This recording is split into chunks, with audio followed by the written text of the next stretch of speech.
मुर्दों के लिए घर बनाते बनाते ऐसे बना दी कुतुब मीनार से ऊंची इमारत। बर्बाद हो गया ट्विन टावर्स का मालिक। टाइम बम से धुआं हो गई भारत की सबसे लंबी इमारत। लोगों ने उससे घर मांगा था, लेकिन उसने कब्रगाह बनाकर दे दी। अब सीएम योगी पूरी करेंगे अपनी शपथ। सुपर टेक के ट्विन टावर्स को 3700 किलो बारूद से उड़ा दिया गया है। भारत में पहली बार इतना बड़ा ब्लास्ट किया गया है, वो भी ऐसी बिल्डिंग में जहां लोग अपना परिवार बसाना चाहते थे। सिर्फ 10 सेकंड के अंदर पूरी इमारत धराशायी हो गई। सुपर टेक ट्विन टावर्स के मालिक आरके अरोड़ा ने कैसे कुतुब मीनार से ऊंची इमारत बना दी थी, इसकी कहानी जानकर आपके रोंगटे खड़े हो जाएंगे। ये दोनों बिल्डिंग नोएडा के जिस इलाके में थी, सिर्फ एक फ्लैट की कीमत करोड़ों रुपए थी।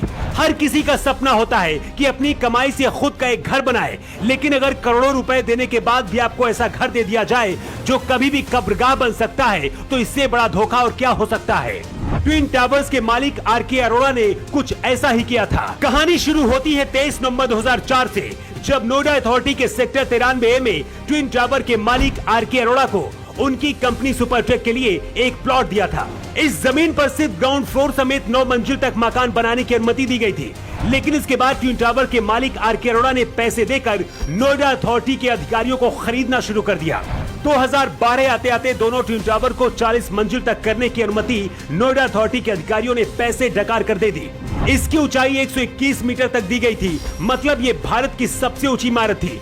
सिर्फ पैसे कमाने के लिए ट्विन टावर के मालिक आरके अरोड़ा ने ऐसा किया। नियम के मुताबिक दोनों टावर के बीच की दूरी कम से कम 16 मीटर होनी चाहिए थी, लेकिन इन ट्विन टावर के बीच की दूरी सिर्फ 9 मीटर रखी गई। मतलब कि घर के नाम पर इसे मौत की बिल्डिंग बना दी गई थी, जो कभी भी गिर सकती थी और इसके दायरे में आकर हजारों लोगों की मौत होती। ट्विन टावर्स के मालिक ने सिर्फ 1.5 साल के अंदर दोनों बिल्डिंगों को तैयार कर दिया। एक बिल्डिंग 32 मंजिल की बनाई गई और दूसरी 30 की, और इन्हें 40 मंजिल तक की बनानी थी। आरके अरोड़ा को लग रहा था कि अगर वो बिल्डिंग बना देगा तो गिराई नहीं जाएगी, लेकिन शायद ये भूल गया था कि यूपी में बुलडोजर चलाने वाले योगी नहीं छोड़ेंगे।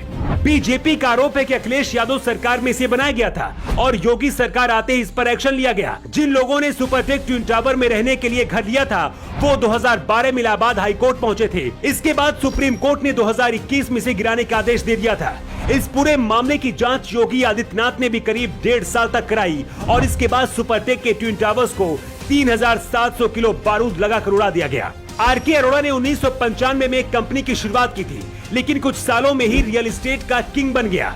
इस वक्त पत्नी और बेटा भी रियल एस्टेट का बिजनेस कर रहे हैं। बताया जा रहा कि आरके अरोड़ा की एक कंपनी कब्रगाह भी बनाती है।